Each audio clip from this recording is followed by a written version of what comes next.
मनुष्य की अद्भुत श्रेणी। एक दिन प्रभात वेला में परमहंस देव अपनी शिष्य मंडली के साथ समुद्र के किनारे टहल रहे थे। तभी उनकी दृष्टि कुछ मछुआरों पर पड़ी जो समुद्र में जाल डालकर मछलियां पकड़ रहे थे। टहलते टहलते परमहंस देव एक मछुआरे के पास रुक गए और अपने शिष्यों से कहने लगे, इस जाल में फंसी हुई मछलियों की गतिविधियां तुम सब ध्यान से देखो।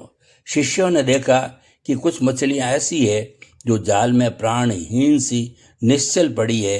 वे जाल से छूटने का कोई प्रयत्न ही नहीं कर रही है, जबकि कुछ मछलियां ऐसी हैं जो निकलने का भरसक प्रयत्न कर रही है, लेकिन वे जाल से निकलने में सफल नहीं हो पा रही है। और कुछ ऐसी मछलियां हैं जो जाल से मुक्त होकर पुनः जल में खेलने में मग्न हैं।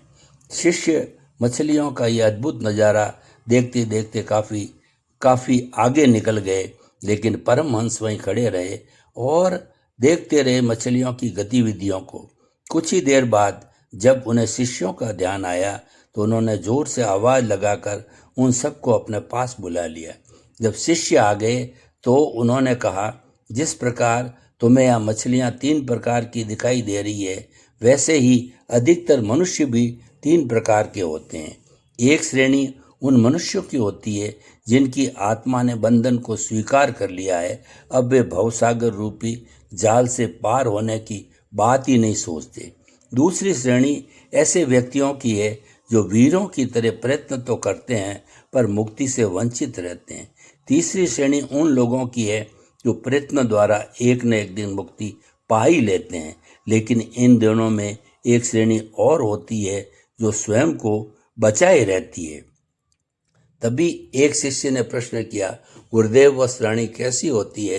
परमहंस देव बोले, हाँ, वह बड़ी महत्वपूर्ण श्रेणी होती है।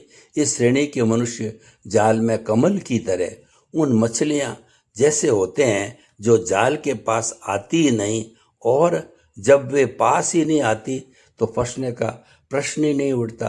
परमहंस देव की बात सुनकर सभी शिष्य गदगद हो गए और खुशी खुशी गुरुजी के साथ आश्रम की ओर लौटे।